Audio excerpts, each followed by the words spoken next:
buenas tardes, buenas noches, queridos lectores. Estamos hoy un día en intercambios con Cuende. Voy a ser muy breve porque lo que me interesa es presentarles a mi amigo, a mi personaje entrañable de hoy, en este lugar, en la biblioteca mágica de mi colegio, el del Colegio de Arquitectos. Les tengo que confesar una cosa, yo de niño, lo sabe mi madre, quería ser farero o librero, lo que quiere decir que los libros me vuelven loco, las librerías más y las bibliotecas me producen una calma y una paz enorme. Esta probablemente sea una de las bibliotecas de mi vida, porque yo tuve la suerte o la desgracia de tenerla que cambiar de sitio cuando estaba en la planta cuarto, y yo creo que lo que hago volviendo aquí es hacerle un homenaje que me apetece y que quiero compartir. Cuando pensé en hacer este programa y hablé con María y con los amigos de Canal 8, pensamos en qué formato, y creo que el formato es este. Un amigo, una persona querida, una persona entrañable, alguien a quien admiro, ella o él. Hoy es él, es Joan Roig. Recurrí a un libro de Fernando Sábato que decía que el hombre se expresa para llegar a los demás, para salir del cautiverio de su soledad. Es tal su naturaleza de peregrino que nada colma su deseo de expresarse. Es un gesto inherente a la vida que no hace a la utilidad, que trasciende toda posibilidad funcional. Las mujeres, los hombres, a su paso van dejando su vestigio. Del mismo modo, al retornar a nuestra casa después de un día de trabajo agobiante, una mesita cualquiera, un par de zapatos gastados, una simple lámpara familiar, son conmovedores símbolos de una costa que ansiamos alcanzar, como náufragos exhaustos que lograran tocar después de una larga lucha contra la tempestad. Esto lo decía Ernesto Sábato en La Resistencia, y siempre lo recuerdo cuando me levanto y cuando me acuesto, porque son dos motivos para levantarme y para acostarme. Siempre llego exhausto de vivir, exhausto de compartir, y hoy es uno de esos días. Siento algo de vértigo, pero es un vértigo que me da satisfacción. Estoy aquí con Joan, ahora les hablaré un poquito de él y luego le diré que hable él, que es de lo que se trata.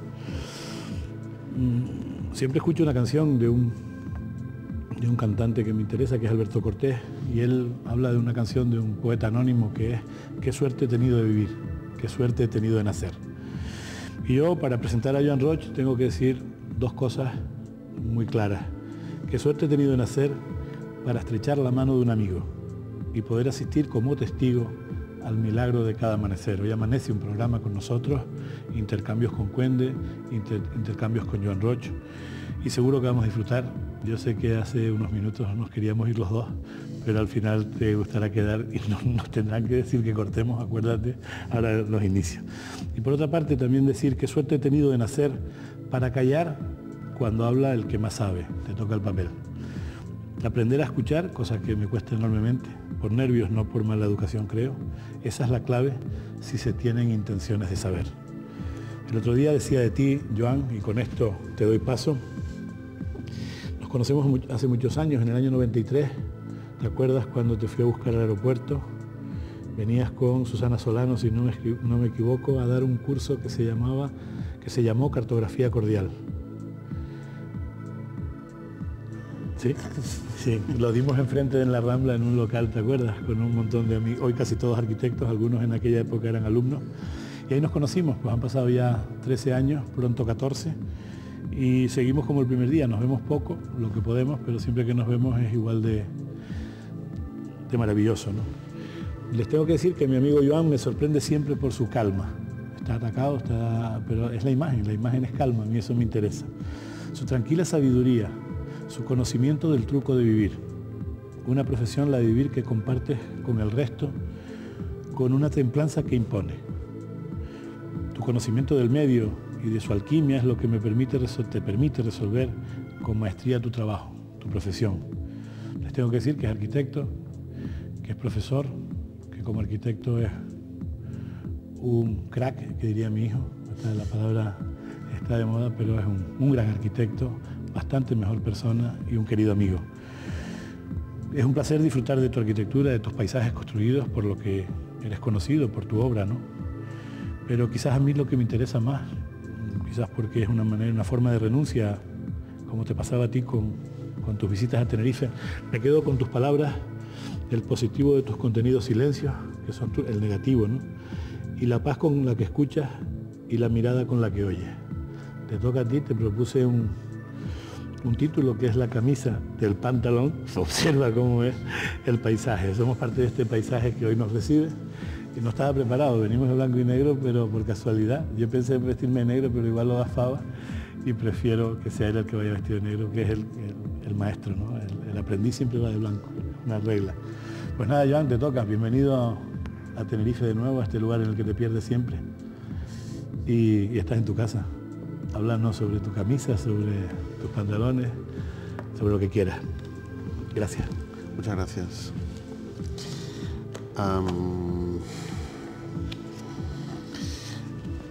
Yo creo que tú has dicho una cosa que, sin querer, da pie a lo que yo quería explicar, que es sobre la capacidad para escuchar y para hablar. Ese juego típico de el mundo se divide entre los altos y los bajos, los gordos y los gordos. Yo creo que el mundo se divide entre los que escuchan y los que hablan. Los que hablan tienen una necesidad perentoria de mostrarse y quien habla casi siempre acaba escribiendo para contar sus cosas. En cambio, los que escuchan tienen una necesidad más íntima de saber de los demás a partir de sus historias, y generalmente los que escuchan no escriben, los que escuchan leen. Digamos, los que escuchan suelen ser lectores, digamos, ¿no? Cuando alguien que escucha, o un escuchador nato, decide escribir, suele ser siempre alguien que escribe de los demás. Para mí el ejemplo de esto sería, por ejemplo, Proust, ¿no? Que es alguien a quien lo que más le gusta es escuchar y saber de las historias de las otras personas, entonces dedica su vida a escribir de las historias de las demás, no de su propia vida, sino de una especie de vida que se vive, digamos, por delación, ¿no? Uno vive en tanto que la vida de los otros, ¿no? Yo, a pesar de que las personas que viven a mi alrededor dicen que no dejo hablar y que no escucho, yo creo que eso lo dicen de todas las personas, los otros. Yo soy un escuchador, no soy un hablador, soy alguien que le gusta sentarse y escuchar lo que las otras personas le cuentan. Y, por ejemplo, una amiga que ahora es, bueno, una amiga que es editora y que ahora quiere sacar un libro que recopile los textos que yo he escrito en mi vida, pues al final, recopilados todos, es que todos hablan de otras personas, no hay ninguno que hable de mí en directo, ¿no? Y evidentemente le vamos a llamar algo así como En casa ajena, o La vida de los otros, o algo que tiene que hacer referencia a lo que ocurre fuera, porque yo siempre pienso que lo que me pasa a mí carece de interés, y en todo caso son los demás los que verán en mí algo que les pueda parecer interesante, pero que no seré yo quien lo relate, ¿no? Por tanto, oír y escuchar son las dos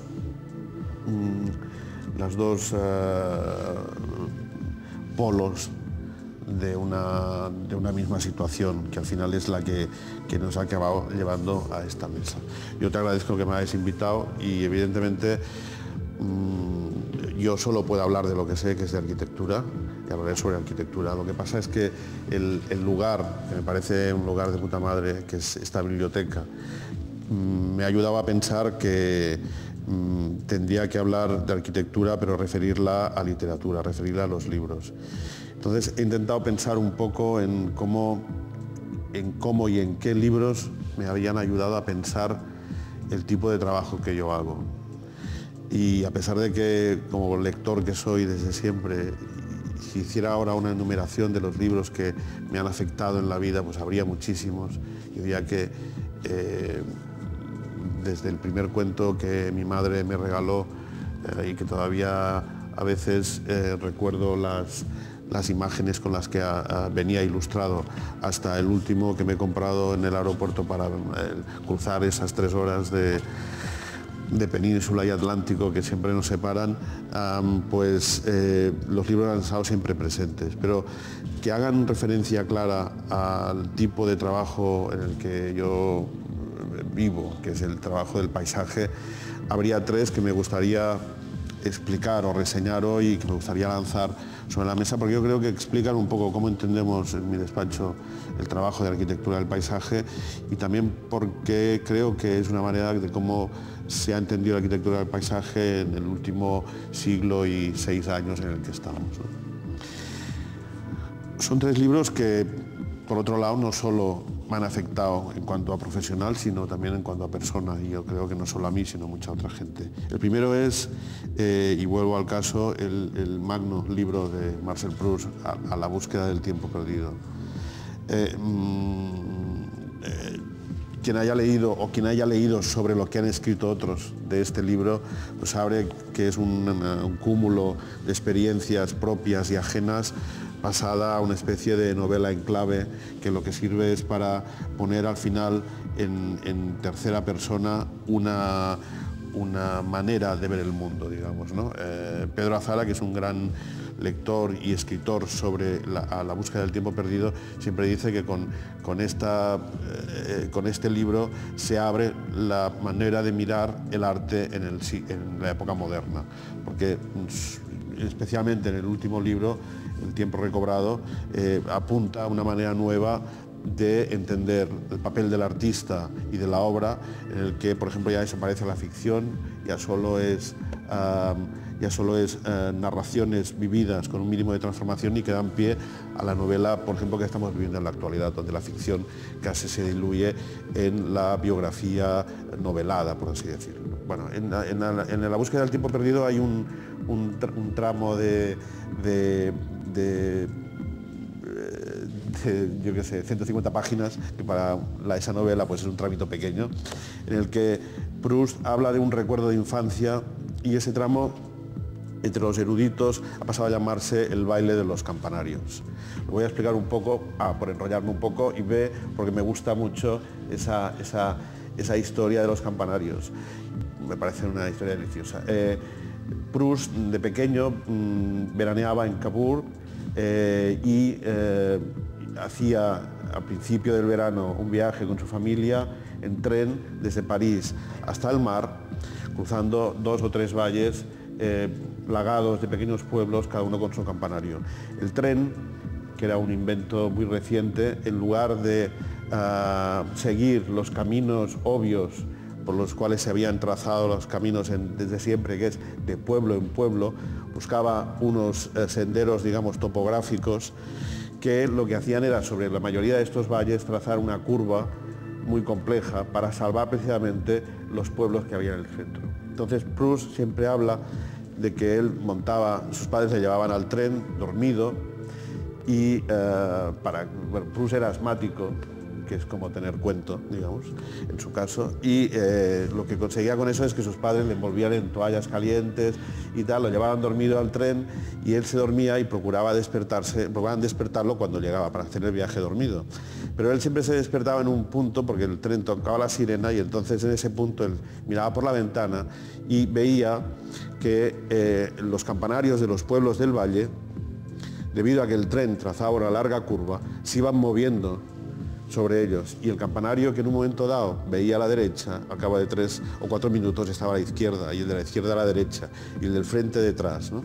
Ese largo, yo lo he contado largamente, pero hay que decir que él lo cuenta en 150 páginas. Sí, gracias. Y eso te das cuenta de que me estoy alargando, ¿no? No, al revés, te vas relajando. Tú, tranquilo, bien, que esto no se acaba rápido. Tenemos todo el tiempo que queramos. Y entonces, él sobre todo se da cuenta de que los lugares, no son a ver, ¿cómo lo explicaría mejor? O sea, que los lugares no tienen una situación per se, sino que es la percepción que uno tiene de los lugares lo que los crea. Y eso, dicho con estas 150 páginas, en el fondo es el resumen del paisajismo inglés y francés hasta mediados del 20. Digamos, toda la trabajo post-Lenotre, que empieza con Capability Brown en Inglaterra, hasta Repton, hasta Alphand en París, incluso Olmsted en Nueva York, esa manera de ver el paisaje desde la percepción desde las visuales, desde la colocación de las cosas, desde cómo colocar un árbol. Pues el árbol se coloca, si es grande lo colocamos cerca para que aumente su tamaño. Los pequeños no importa que sean lejos porque fomentan la perspectiva. A la derecha el río tiene que dar una curva, es decir, la creación del lugar desde la óptica, desde la percepción, desde el sentimiento, es la base del paisajismo, digamos, desde Capability Brown hasta Olmsted, es decir, del trasiego desde digamos, el clasicismo inglés hasta el romanticismo centroeuropeo y americano de mitades del siglo XIX.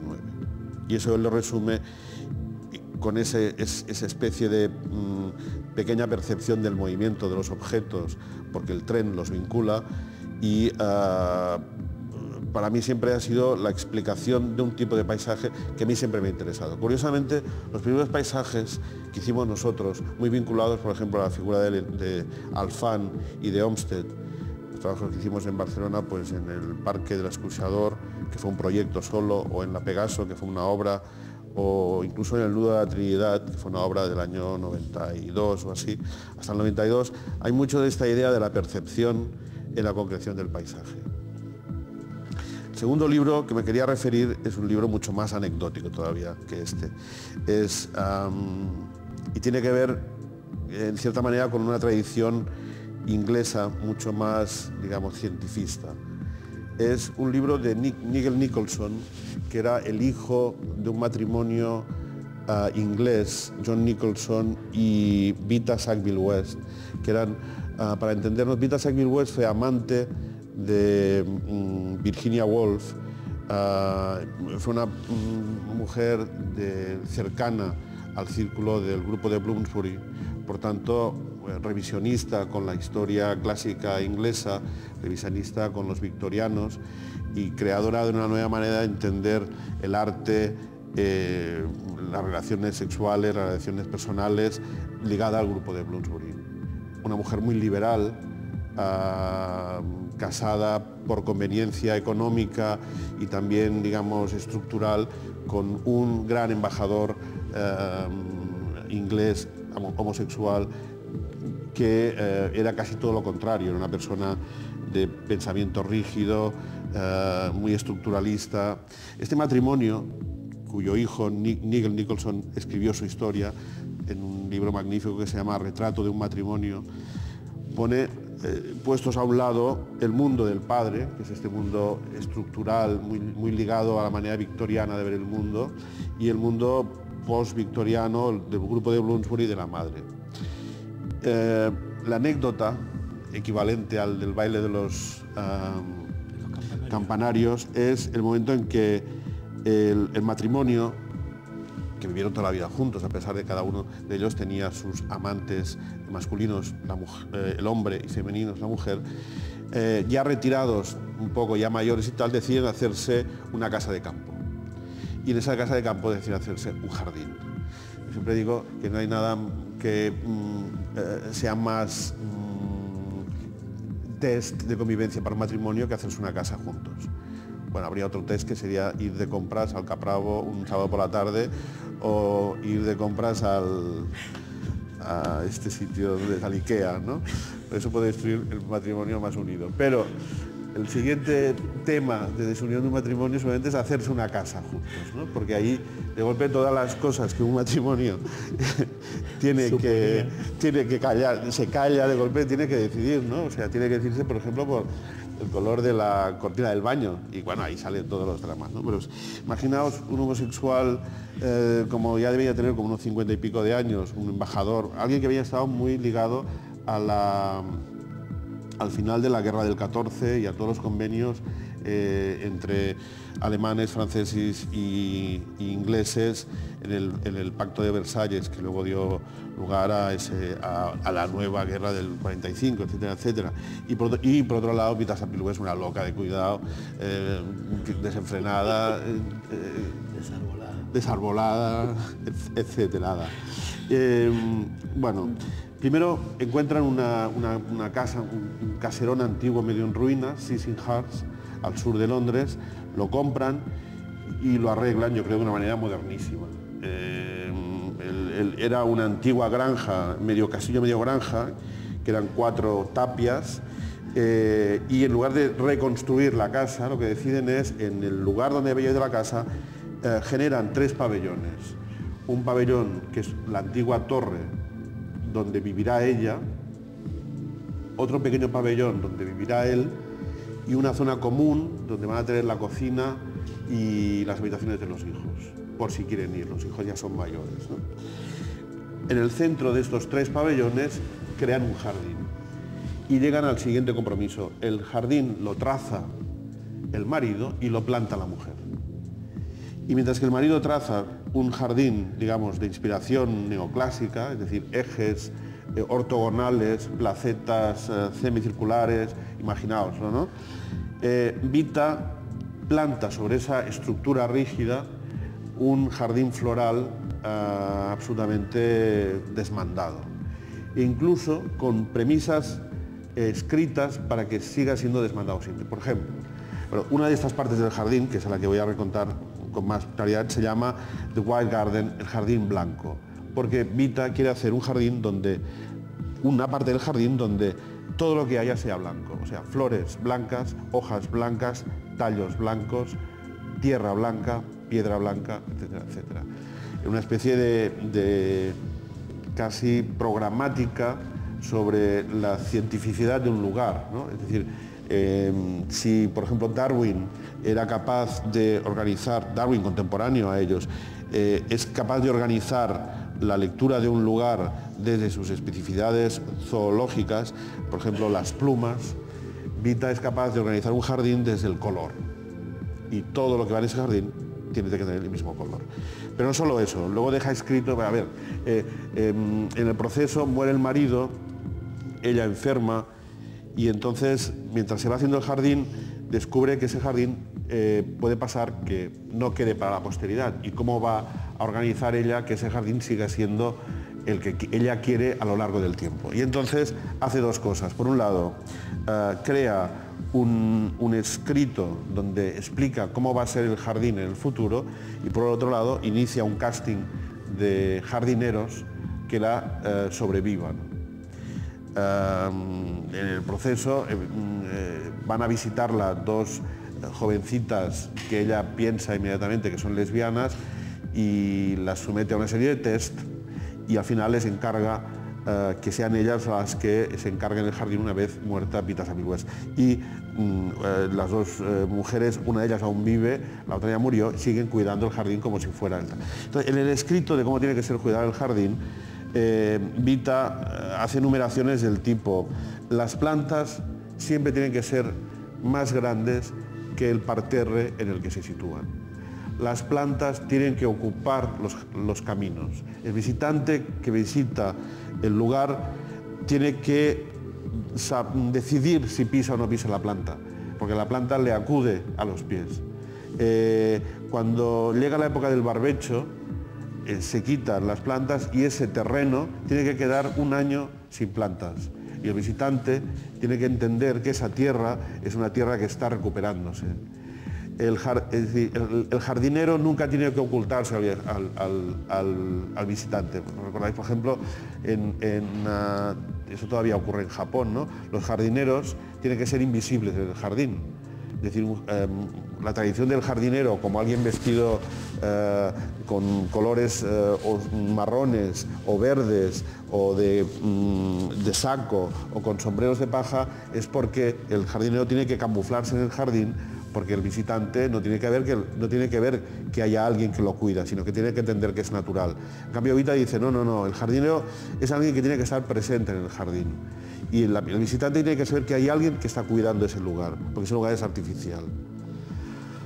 Bueno, hay muchas más anécdotas que no contaré sobre ese punto. Sin embargo, esa explicación del jardín de Vita, recogida por su hijo en el retrato de un matrimonio, yo creo que nos abrió a nuestro despacho otra mirada sobre el paisaje, que es la mirada del elemento que construye el paisaje, que es la planta, la plantación, como un ser vivo, como un ser que tiene protagonismo y que tiene capacidad de construir el lugar.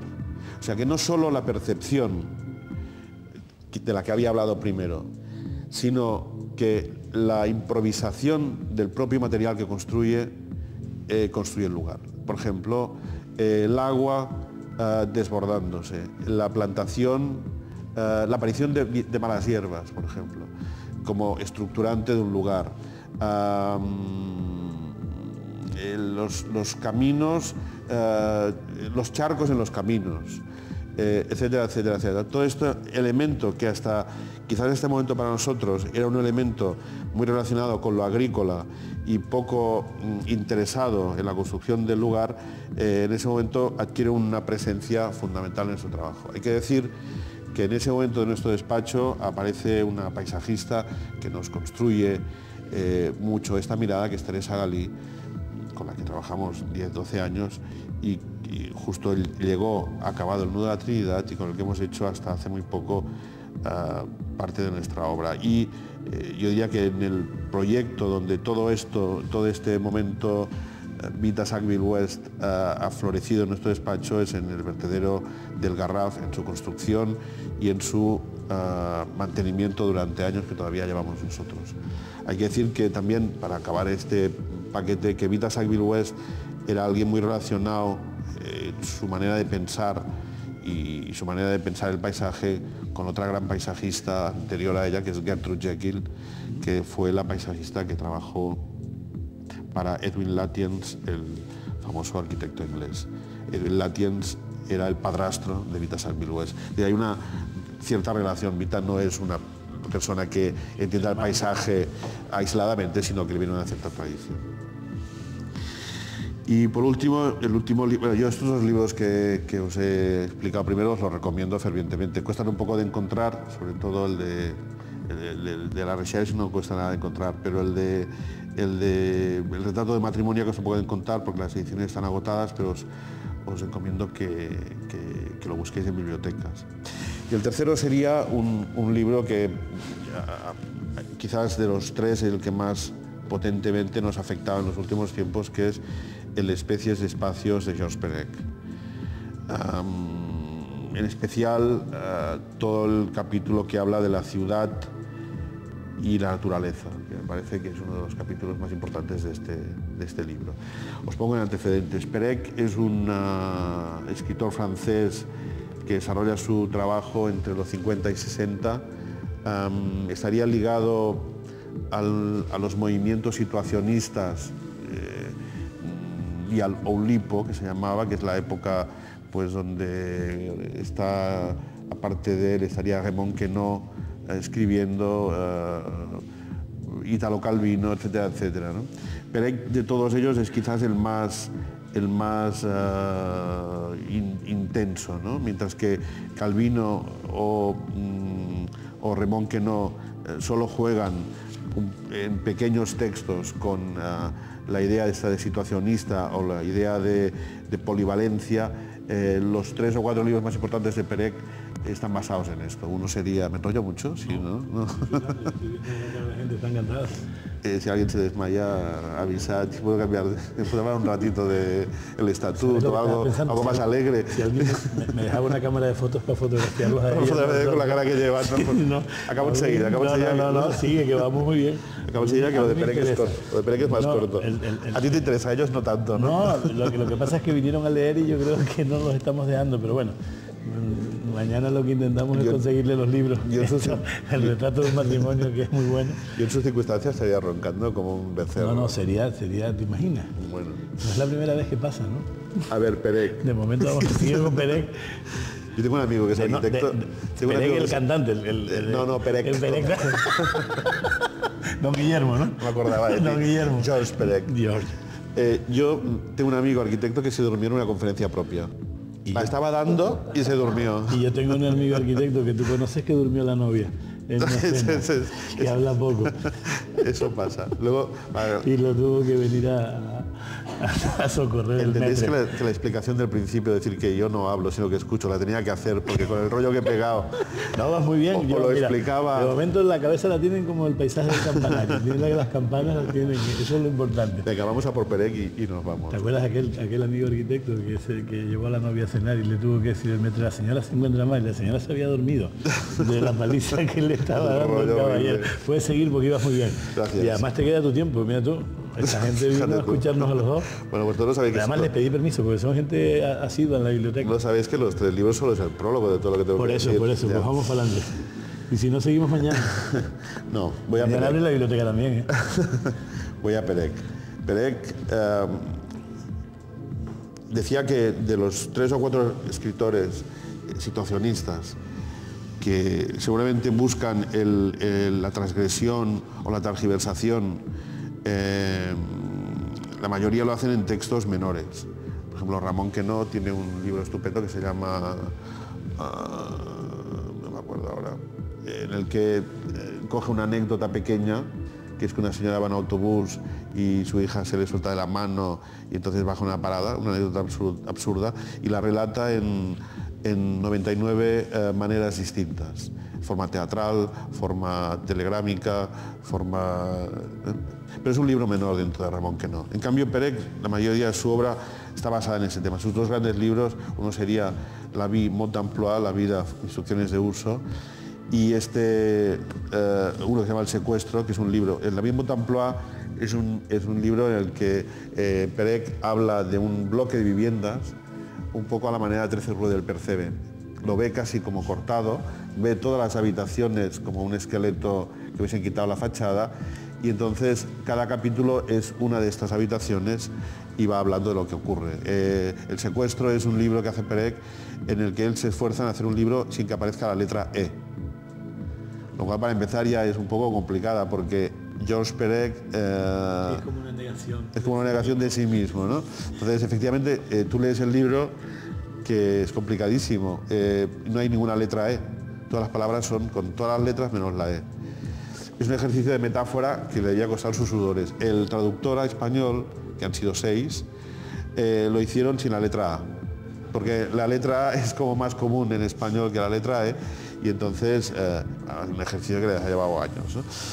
Y el tercer gran libro es este que se llama Especies de espacios, Espèces d'espace, que es, os lo explico brevemente, es un libro que Georges Perec hace unas descripciones del mundo, empezando por el espacio más pequeño en el que una persona está, que sería la cama, y en la cama, la habitación, la casa, el edificio, la calle, el barrio, el mundo, el espacio. Cuando llega a la ciudad, yo creo que al menos habrá 6 o 7 textos que he escrito en los que encabezo el texto con una cita de Perec hablando de esos momentos, ¿no? Por ejemplo, de la ciudad empieza diciendo: nunca te fíes de la ciudad, porque a veces crees que estás en la ciudad y no lo estás. A veces crees que estás en el campo y estás en la ciudad, a veces crees que estás en la ciudad y estás en el campo. Luego él añade maneras tontas, digamos así, para descubrirlo. Dice, no sé, fíjate en los números de los autobuses, porque si son, en caso de París, ¿no? Si son de línea roja es que ya estás en el campo, ya la has cagado, ya te has ido del sitio. Te saliste. Si estás en la línea negra, estás dentro de la ciudad. No, a mí desde el primer momento, este libro nos lo recomendó Enrique Miralles, en paz descanse, y desde el principio, yo creo que nos lo recomendó sin haberlo leído, que eso lo hacía mucho él. Y lo leímos juntos, el grupo de gente que trabajaba con él, y nos quedamos, o sea, era como si nos hubiesen dado la vuelta al revés como un calcetín, porque nos hacía mirar todo de una manera distinta. Y con el paisaje igual, siempre decía, a mí no me gusta el paisaje, no me gusta el paisaje, porque está lleno de animales vivos. En cambio la ciudad no. todos los animales que hay están muertos. O sea, la carnicería, o sea, el animal te llega a la ciudad ya con descuartizadito, el pescado allí y tal, coleando, pero ya como en sus últimos momentos, tal. ¿Qué me dice? En cambio el país... Bueno, el trozo por el cual quería traer el libro este, aunque en general es un libro que me ha perjudicado en el mejor sentido de la palabra y me sigue perjudicando cada vez que leo un trozo, pero el trozo que más quería leer quería hablar era un trozo en el que él propone ejercicios para conocer a la ciudad, ¿no? Y propone un ejercicio que casualmente es muy paralelo al de otro de mis grandes mitos, que es el pianista Gould. John Gould hizo un experimento que consistía en grabar a personas hablando y pasar esos sonidos mezclados con otros como si fuera música. Es decir, intentar descubrir en la palabra no el contenido, sino la melodía, los graves, los agudos, y hacerlos entender, ¿no? Su preocupación, por ejemplo, como pianista, era siempre el sonido, no la melodía. En el caso de la voz le ocurría igual, ¿no? Y Perec dice, para entender la ciudad, dice, haz un ejercicio, por ejemplo, siéntate en un bar, dice él, siéntate en un bar de Saint-Germain-des-Prés y anota lo que pasa. Anota lo que pasa.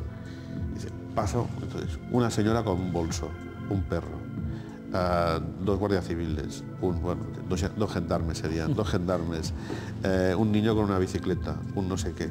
Y míralo, y eso es la ciudad. O sea, no te dejes embaucar, la ciudad es esta cosa, la ciudad es la otra cosa. O sea, mira lo que hay. Y eso es lo que hay. Y eso que parece una tontería, luego lo repite en varios tal, ¿no? Por ejemplo, dice, si quieres conocer un trozo de ciudad y cuánta gente vive, mira los números de las casas. Por ejemplo, dice, si en 100 metros hay 3 números, este es un barrio de ricos. Si en 100 metros hay 90 números, esto es un puto barrio donde vive más gente que el Calcuta, joder.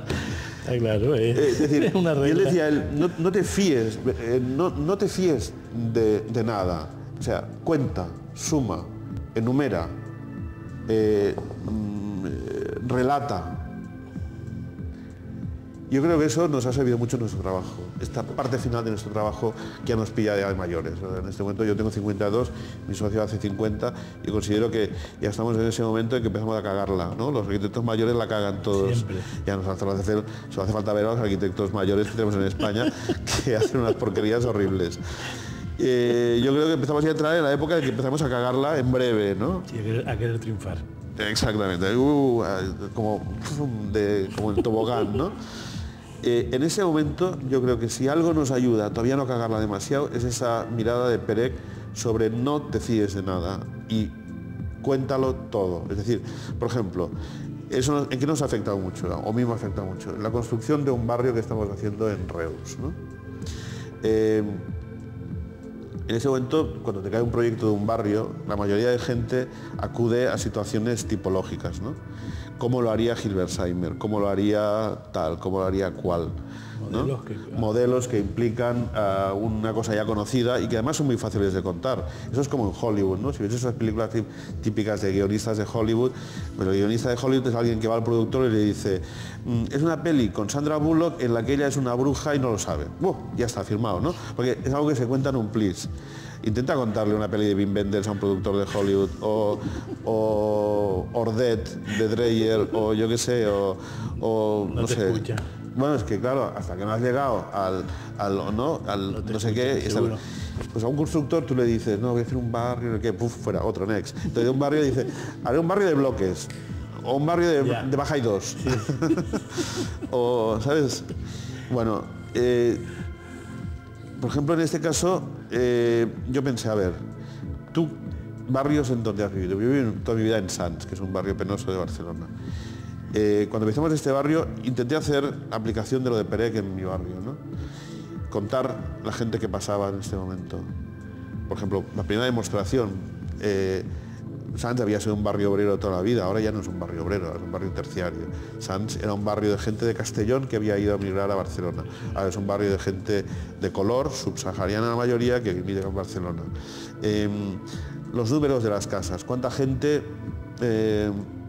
vive en ese barrio, cómo funciona, dónde está la escuela del barrio, si es la misma escuela que yo estaba.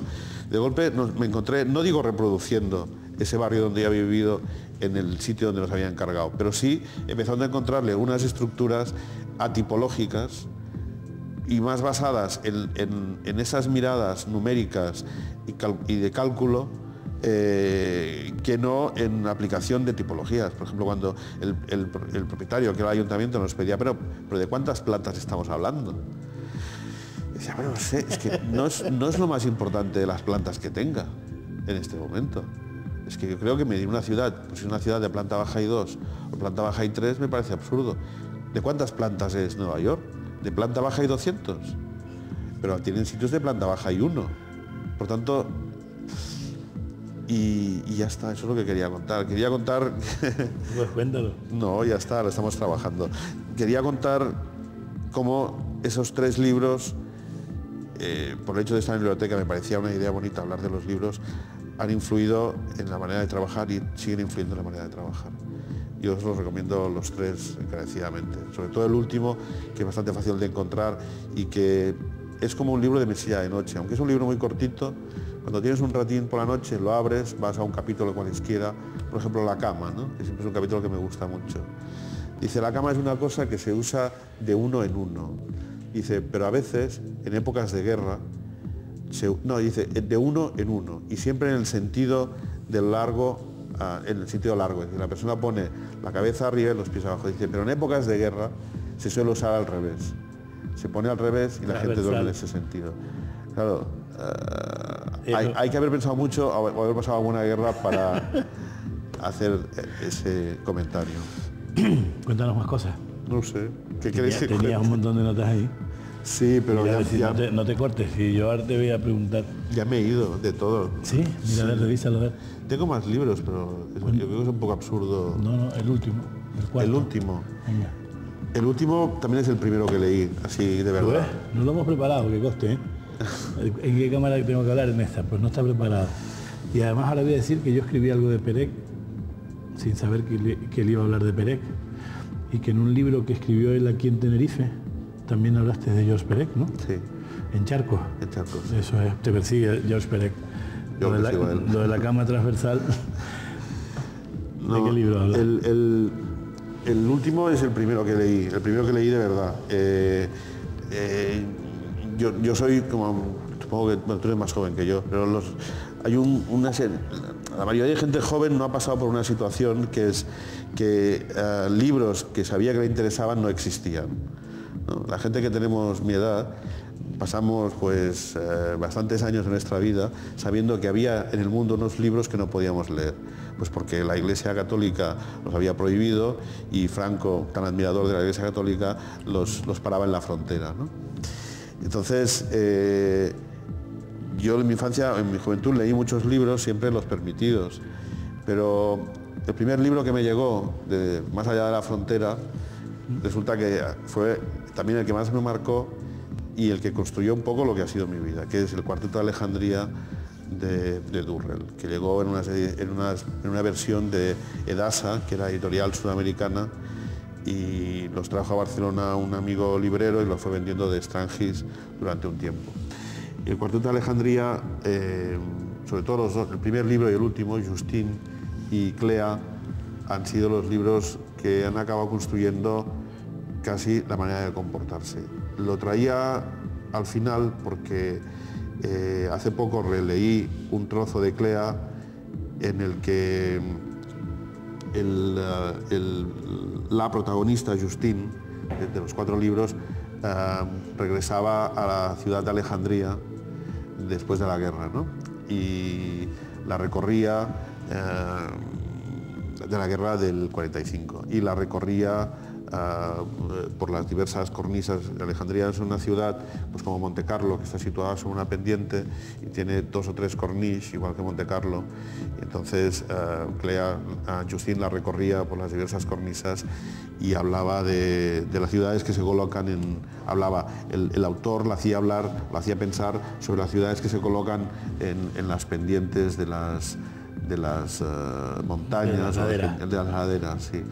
Y pensé, joder, este libro lo leí yo con 18 años o 17, lo vuelvo a leer ahora y todavía tiene frescas situaciones que me hacen, ¿cómo te diría yo?, pensar en mí, en la profesión, en la arquitectura, en no sé qué, no sé qué. Y me quedé un poco asombrado pensando que los libros son capaces de estar ahí siempre. Eso es. Pues qué bueno, ves cómo pasaste la prueba. Ahora te voy a preguntar yo cosas a ti. ¿Te crees que te vas a ir así? Mira, 4 libros, fantástico, porque además mañana a los lectores se los recomendaremos. Yo estoy por el retrato de un matrimonio, la verdad. No, te recomiendo seguro este. Ese es el que más me interesa. No, ya soy un loco de los libros y ese va. Pero me gustaría que me contaras algo de la experiencia, por lo curioso de la experiencia del proyecto, de lo que significa, sobre todo, cómo va evolucionando la restauración del vertedero del Garraf. Sí. Con eso ganasteis un premio. Sí, con eso ganamos un premio muy extraño. Un premio raro para mí, esos son los que me interesan. Cuéntamelo, porque es que me interesa tu versión. No, yo soy muy contento de... a ver... Y que me cuentes algo del proyecto, porque aquí tenemos algún que otro vertedero y alguna que otra situación similar que podía... Y esa es una experiencia que a mí personalmente me interesa. Pues mira, empiezo por el final, que es el... lectores, recuperar un basurero y de hacer de eso un parque, pues... Sí, empiezo por el final, que es lo más... Yo creo que lo que nos construye más, que es... Este proyecto ganó ex aequo el premio a mejor espacio público europeo del año anterior. Sí, 2005, ¿no? Sí. Y evidentemente el jurado estaba un amigo, si no estas cosas nunca se ganan. Estaba, nos vamos a engañar, estaba Oriol Bohigas. Y lo ganó... Ahora les cuento una anécdota que tengo yo con Joan. Ojo que sale por la prensa todo. No cuentes según qué. Oriol, va para ti, venga. No cuentes según qué. No cuentes según qué. No cuentes según qué. Pero esto lo voy a contar, está claro. El premio ex aequo con una intervención de Chipperfield en el centro de Teruel, ¿no? Eso es. Y el presidente del jurado, cuando da el premio, tiene que hacer un speech y él dijo que el premio era un premio ex aequo porque evidentemente un premio de espacio público, pues el proyecto de Chipperfield era un espacio público intrínseco al interior de una ciudad muy bien hecho, cosa que es cierta, y el nuestro era el espacio público de la ciudad futura.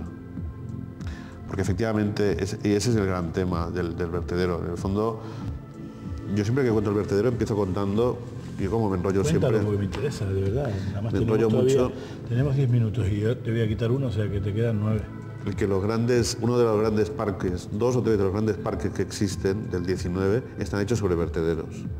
Por ejemplo, el parque de la Ville Chaumont en París está hecho sobre un vertedero, sobre exactamente la misma historia, sobre un lugar que era una cantera, por tanto una extracción de tierra, rellenada, que luego se rellenó con basura y que evidentemente cuando Alfán empezó a urbanizar era el peor lugar para construir. Y entonces hicieron el parque del barrio en ese lugar. Claro.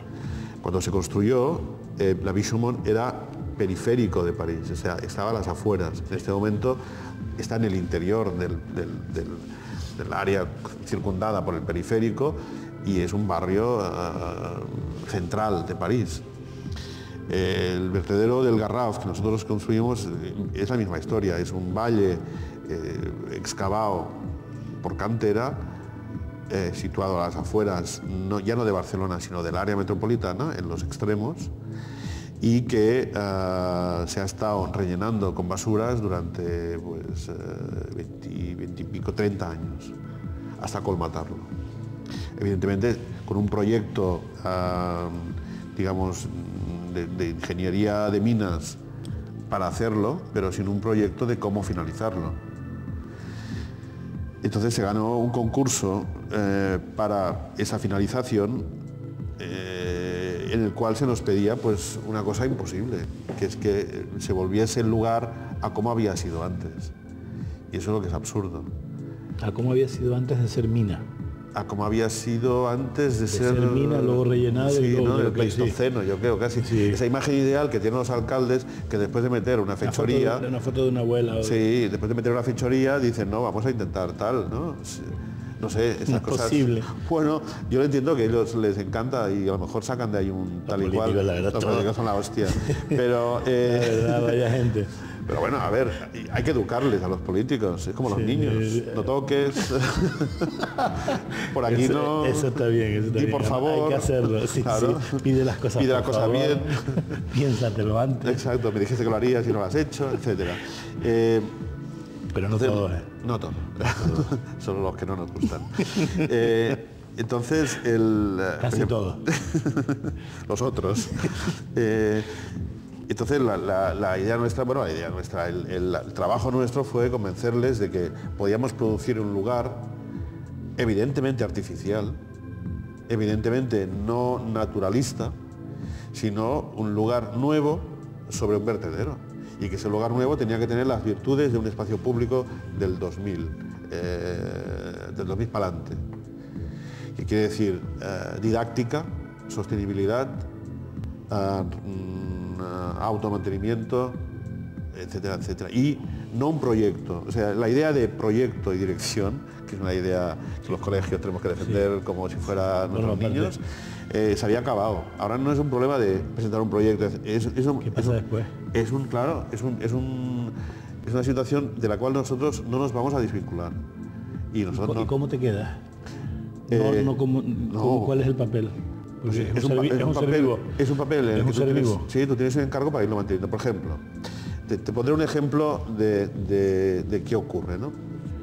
Hacer un vertedero, renovar un vertedero, o sea, o reponerlo, es un problema de tierras, ¿no? O sea, las plantas viven en las tierras, no viven en la madera, en la basura, ni en las lámparas, ni en la bolsa de plástico. O sea, viven un ratín, pero luego no.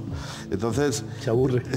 Entonces, el problema de un vertedero o de un lugar a restaurar es la aportación de nueva tierra. La tierra, si la quitas de un sitio, si la tienes que poner en un sitio, la tienes que quitar de otro.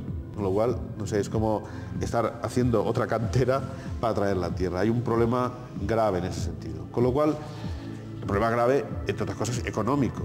Es decir, si yo tuviese... Yo cuando tengo un tiesto en casa voy al garden y compro un saco de tierra de puta madre, le llaman tierra de castañe. Fantástico. De castaño. Yo me imagino al pobre castaño llorando porque le han quitado un saco de tierra del propio castaño para mi pobre planta, que luego se morirá enseguida porque no la riego, ¿no? Bueno, claro, tú no puedes ir y comprar 30 millones de sacos de tierra de castaña para hacer un vertedero. Por lo cual tienes que asumir dos cosas. Una, que vas a traer una tierra mala, y dos, que la vas a convertir en buena. Por tanto, ya no es un trabajo de decir, que me traigan una tierra partida, tierra de puta madre, ¿no? Tantas pesetas que me la traigan. No, tú tienes que hacer una partida que se llama traigo tierra mala. Partida 1, partida 2. Hago no sé qué para que sea buena. ¿Cómo la hago buena? Claro. ¿Y cómo hacer buena una tierra? Pues con el tiempo. Y unas vacas. Que es lo que ha pasado. Es decir, tú traes una tierra regular. Traes una tierra regular, tirando a mala. Y la tienes que convertir en buena a base de ponerle oxígeno, quitarle nitrógeno, no sé qué. ¿Y eso quién lo hace? Unas plantas. Vale, pues hay que plantarla con unas plantas que sean capaces de revivificar esa tierra. Pero tú no sabes qué plantas son, porque por mucho que estudies y tal, entonces ¿qué haces? Que es lo que hicimos ahí. Pues el vertedero es un sistema de parcelas en las cuales se plantan diversas plantas que se testan a prueba, exacto. Primero, que vivan, que sean capaces de renovar la tierra. Dos, que vivan bien con lo que hay debajo de la tierra. Tres, que vivan bien en el ambiente natural del Garraf. Vale. Entonces, esas plantas crecen, unas, por ejemplo, las mejores crecen y se mueren. ¿Qué hace? ¿Qué hay que hacer luego con esa tierra que ya se ha vivificado porque se ha nitrogenado? Pues lo que hay que hacer es roturarla. O sea, roturarla. ¿Y abonarla? Y abrirla. ¿Y qué es lo mejor? Unas vacas. Pues entonces compras 3 manadas, yo le llamo manadas, no sé cómo se llaman realmente, reatas, ¿no? Reatas son rebaños. Reatas o rebaños. Rebaños, yo llamo manadas porque me las imagino. Compras unos rebaños de vacas y las sitúas sobre el lugar y las mantienes ahí. Y ellas roturan, porque caminan por encima, se cagan. También aportan, comen, mezclan y le añaden nitrógeno, claro, a la tierra. Pues en esa estamos. Y el siguiente paso es las plantas que mejor han vivido son las que se van a plantar. Las que peor, esas ya se eliminan. Entonces, a las que se eliminan, en lugar de volver a plantar para no gastar, lo que hacemos es que se dejen impregnar por las otras plantas, o sea, sin tener que plantar de nuevo. Por un tema de economía. Un proyecto de una escala tan grande no puede contar con la economía. O sea, los únicos proyectos que pueden contar con economía importante son los que dan dinero, como las autopistas o las presas. Pero claro, la restauración de una cosa que te cargaste antes. A un alcalde no te da dinero para hacer esto. Entonces tienes que inventar un sistema como propio para que las cosas puedan funcionar. Entonces, claro, a eso hay que darle mucho tiempo. Yo creo que el político, nuestro político, lo mejor que ha hecho, aparte de encargándolo, ha sido entender el timing. Traer las vacas. No, sí, entender el timing de la restauración de un sitio. O sea, que una cosa que se deteriora durante 30 años no puedes pretender que esté para las elecciones siguientes. 4, claro. Ves un tío con cabeza, lo reeducaste. Relaja la raja y deja fluir un poco esto. Sí, claro, porque si no, no hay manera. ¿Ves? Pero a mí me interesaba preguntarlo, porque él recomendaba 4 libros y yo les recomiendo que vayan a ver Las vacas del Garraf, porque nosotros tendremos que poner vacas aquí en algún sitio nuestro, en el Palmetum, en los barrancos de Badajoz, ya veremos otra manera. Tú lo decías, no es 1 más 2 o 2 más 1, un problema de pensar. Eso es. Y yo lo que saco de lo que hemos hablado hoy, y me agrada muchísimo, Joan, de verdad, de nuevo, es haberte podido escuchar, porque se trata de pensar, y pensar con esa grandeza de miras, ¿no? Tenemos aquí un ejemplo cerca, ¿no? A 500 metros, quizás 1 kilómetro, el Palmetum, fue lo mismo, un lazareto, un vertedero, y ahí lo tenemos, quizás sea el lugar más importante de esta ciudad en este momento. Y hay que pensar qué hacer con él, pero por eso quería escucharte lo del Garraf, que me parece un ejemplo de cómo las cosas se hacen no para 4 años, se hacen para el tiempo. Esto no empezó con nosotros ni se acaba con nosotros. Las cosas tienen otro tiempo y lo hemos dividido como en trozos de 4 años. Y es una pena porque los proyectos no duran 4 años. O sea, supongo que tú y yo nos conocemos hace más. Ya voy a contar la anécdota de Oriol, no se crean que no la voy a contar, porque cuando conocí a Joan íbamos en un coche viniendo de Weimar, de Candelaria, del Archete. Y entonces había un grupo de amigos, estábamos haciendo un taller, la segunda edición de la exposición de arte en la calle, arte y espacio público. Esa fue la primera vez que nos conocimos. Sí, en el 93. Cordial. ¿Fue a la vez? Fue después. No, fue a la vez, casi a la vez. Porque estaba aquí celebrándose espacio público, arte y espacio público, y enfrente tú estabas dando. Sí. Y entonces fuimos a comer allí a Candelaria, ¿no? Y Oriol Bohigas, que es un hombre entrañable, un sabio y además una especie de Papá Noel, ¿no? De estos hay unos cuantos, pero un hombre importante y un profundo conocedor al que admiro, vaya eso por delante y con el que disfruto siempre que estoy con él. Entonces íbamos en el coche los 3, Oriol a mi derecha y Joan detrás. Y Oriol es de esas personas que imponen, ¿no? Que todo el mundo se le dirige a él y tal. Y yo con esta estupidez que me caracteriza a veces, ¿no? Entonces me ocurrió franqueza. O estarme callado a veces, digo, Joan, dile ahora, que era una broma porque él no me había dicho nada, dile a Oriol, ahora que estamos los 3, lo que me dijiste antes de él. Entonces Joan desapareció, apareció en la maleta del coche, el otro me miraba sonriendo con cara de complicidad y dice, esto no puede ser verdad porque de mí nadie hace eso, y la cosa acabó bien. Pero hay una mejor que tengo con mi querido y buen amigo Joan. Él siempre dice cuando viene aquí que se pierde, ¿no? Y hoy contábamos una anécdota muy divertida, que es muy tonta, pero la cuento por lo simpático, que es que un día vino, es muy trabajador, pero es cuento. Todos los arquitectos son muy trabajadores, pero la mitad es para no estar en casa. Y entonces venía con un ordenador portátil de aquellos de la primera generación. No, es que tengo que hacer unos alzados y no sé qué, y unos creyones y patronín y patán. Y veníamos con Virgilio en un coche y en la curva de la En el momento que estábamos hablando de eso, se abrió la maleta del coche y salió el ordenador, los lápices y toda la vida. Digo, ¿ves cómo no tenías que haber venido a dibujar? A Tenerife se viene a disfrutar, a hablar en la biblioteca, no puedes estar. Y allí recogimos los lápices, no sé si eran Faber-Castell o Carandás, el ordenador quedó de pie. Él, como buen catalán, cuando llegó al hotel dijo, no importa el ordenador. Y luego estuvo en la habitación más de 2 horas con... Es una broma. Cosiendo. Sí, cosiendo ordenador, restallando el paisaje. Pues nada, él recomendó 4 libros. Yo recomiendo el Garraf, ir a ver las vaquitas, vamos de vez en cuando, nos sirve para salir de aquí. Y querido amigo Joan, esta es tu casa, esta es tu biblioteca. Aquí Novar nos cuida. Ellos son tus lectores, no los míos. Yo mañana les tendré que pedir perdón porque hoy no he podido trabajar. Y como que nos despedimos aquí para otro día, ¿no? ¿Cuenta algo más? Que cuente algo más. No. ¿Cómo lo has pasado? Es importante. ¿Quieres que cuente mi anécdota? Sí, Porque sí. tú has contado anécdotas, ahora me toca la mía. ¿Sí? Cuéntala, sí, porque yo creo que esta cosa hay que quitarle hierro, porque si no nos ponemos como... No, la primera vez que vine a Tenerife, efectivamente venía en el avión sin conocernos, porque no nos conocíamos, con Susana Solano. Sí, es verdad. Y nos conocimos dándole la mano a él, que nos estaba esperando. Esa gran y él nos amiga y presentó. escultora. Esa vez yo venía mal, Susana venía muy mal. Todos descuadrados.